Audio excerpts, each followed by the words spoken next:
اگر آپ کی کمر میں درد ہے اور یہ درد ٹانگوں تک جاتا ہے تو یہ کوئی عام مسئلہ نہیں، یہ درد خطرناک بھی ہو سکتا ہے۔ السلام علیکم، میں ہوں ڈاکٹر ممتاز عطا اور آج ہم بات کریں گے کمر درد کی اصل وجوہات اور اس کے آسان علاج کے بارے میں۔ کمر درد کی 3 بڑی وجوہات ہوتی ہیں۔ سب سے پہلے تو مسلز پین یعنی پٹھوں کا درد، سیکنڈ نمبر پر آتا ہے شیاٹیکا اور تھرڈ ون ہے اعصابی دباؤ یا نرو کا دباؤ۔ کمر میں موجود ایک نس جب دب جاتی ہے تو اس میں ہونے والا درد ٹانگ تک جاتا ہے اور ایسا محسوس ہوتا ہے جیسے کرنٹ لگ رہا ہو۔ ٹانگ سن ہو جایا کرتی ہے، اس میں جھنجھناہٹ بھی پیدا ہوتی ہے۔ یہ سب علامات شیاٹیکا کی علامات ہیں۔ اگر آپ کی ٹانگوں میں کمزوری ہے تو سمجھ لیں کہ یہ مسئلہ صرف کمر کا نہیں بلکہ نروز یعنی اعصاب کا بھی ہے۔ اگر آپ میں یہ علامات نظر آ رہی ہیں تو فوراً ڈاکٹر کے پاس جائیں۔ کچھ خطرناک علامات جن کو کبھی لائٹ نہیں لینا چاہیے وہ یہ ہیں کہ آپ کو یورینیشن پر یعنی پیشاب پر کنٹرول نہیں رہے گا۔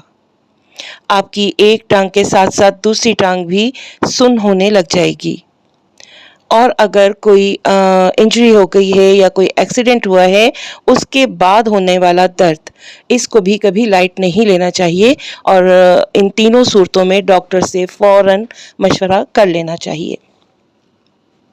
اگر ہم بات کریں کہ گھر پر ہم ایسی کون سی احتیاطی تدابیر استعمال کر سکتے ہیں جن کو یوز کر کے درد کی کیفیت میں کمی لائی جا سکتی ہے، تو سب سے پہلے تو گرم پٹی کا باندھنا، اور اس کی جگہ اگر آپ ٹھنڈی پٹی بھی یوز کرنا چاہیں تاکہ دباؤ سے مسلز کو ریلیکس ملے اور ان کے درد کی کیفیت میں کمی آئے تو ہم کر سکتے ہیں۔ ٹانگوں کی ہلکی پھلکی ایکسرسائز، اور ہمیں اپنے بیٹھنے کا جو پوسچر ہے وہ طریقہ جو ہے وہ ہمیں چینج کرنا پڑے گا، یعنی صحیح بیٹھنے کا طریقہ استعمال کرنا پڑے گا تاکہ ہماری ٹانگوں پر ہماری کمر پر کوئی دباؤ نہ پڑے جس کی وجہ سے شیاٹیکا یا عام کمر درد اور ٹانگوں کے درد سے ہم محفوظ رہ سکیں۔ اگر علاج کی طرف آئیں تو ہومیوپیتھی میں اس کا بہت مؤثر علاج موجود ہے اور انشاءاللہ میں اپنی اگلی ویڈیو میں اس علاج کے بارے میں علامتوں کے ساتھ ساتھ ذکر کروں گی۔ اگر آپ مزید ایسی ویڈیوز دیکھنا چاہتے ہیں تو چینل کو سبسکرائب کر لیجئے اور ویڈیو کو شیئر بھی کیجئے گا تاکہ دوسروں کی بھی مدد ہو سکے۔ انشاءاللہ کل کی ویڈیو میں شیاٹیکا پین کا ہومیو علاج لے کر ملتے ہیں، تب تک کے لیے اجازت دیجئے۔ اللہ حافظ۔